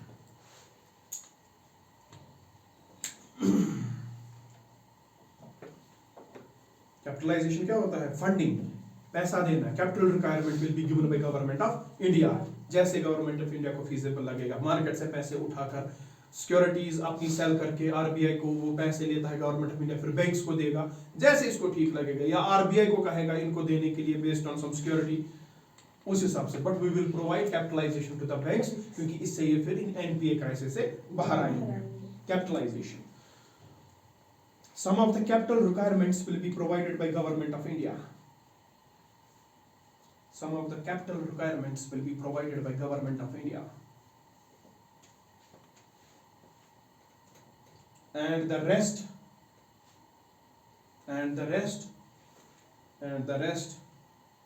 public sector banks, PSBs, will have to raise from the market, and the rest public sector banks will have to raise from the market. For example, SBI आया, उसने बोला ये है मेरी सिक्योरिटी, बॉन्ड मेरा, ठीक है, 7 साल के बाद एक तो मैं प्रिंसिपल अमाउंट पे करूंगा और इस पे मैं 10% का इंटरेस्ट तब पे करूंगा, give me money, and it is a very safe instrument to invest in market में, अगर आपको पैसा कहीं पे बंद रखना है। तो ऐसे ही पब्लिक सेक्टर बैंक आधा पैसा खुद मार्केट से उठाएगा, आधा कौन देगा, government of India for capitalization, ठीक है। This will be done through recapitalization bonds, this will be done through recapitalization bonds to increase the liquidity of the stressed, to increase the liquidity of the,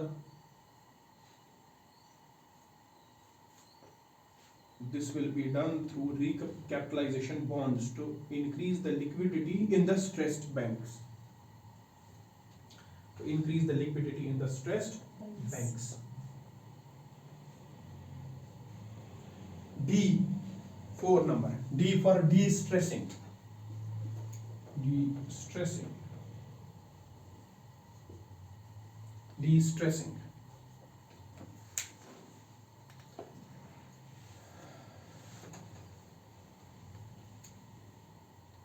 Debt recovery tribunals, debt recovery tribunals will be set up to fasten the recovery, will be set up to fasten the recovery.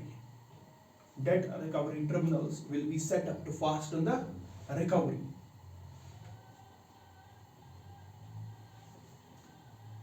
Of bad loans, of bad loans. E, 5th one, is for empowerment.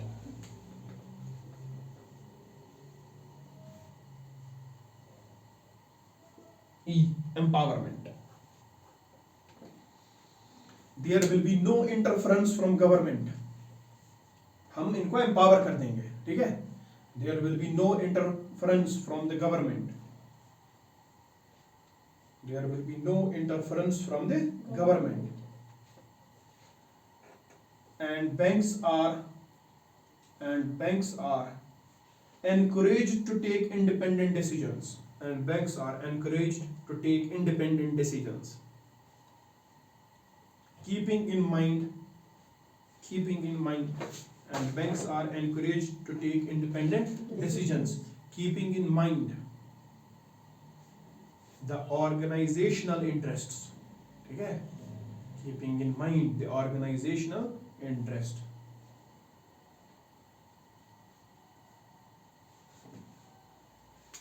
F, framework of accountability.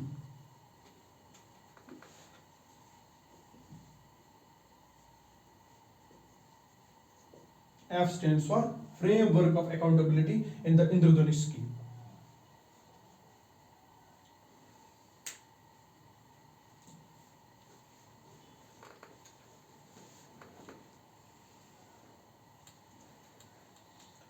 ठीक है ना, लिखो new KPI, new KPI bracket में लिखो की performance indicators, new की performance indicators would be linked with banks, to assess their performance, would be linked with banks to assess their performance.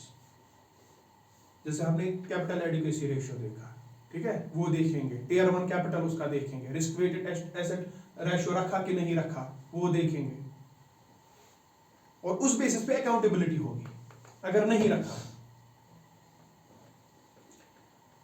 New key performance indicators would be linked with the banks to assess their performance. And G is governance reforms.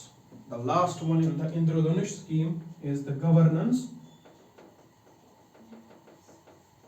reforms. Governance reforms.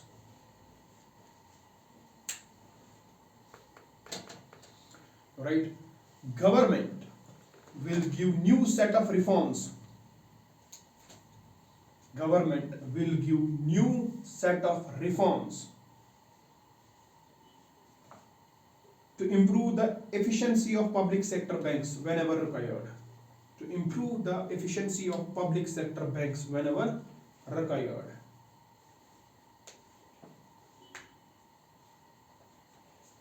ठीक है? To improve the efficiency of public sector bank whenever required. जब जब government को लगेगा कि there is a need of what reforms, it is obliged on the part of government under this Indradhanush scheme, the government will come with those reforms at that time. ठीक है? This is all about mission Indradhanush or the Indradhanush scheme of 2015. इसके बाद इन्होंने 2016 में हमें एक code दिया, Insolvency and Bankruptcy Code (IBC) that we will discuss tomorrow.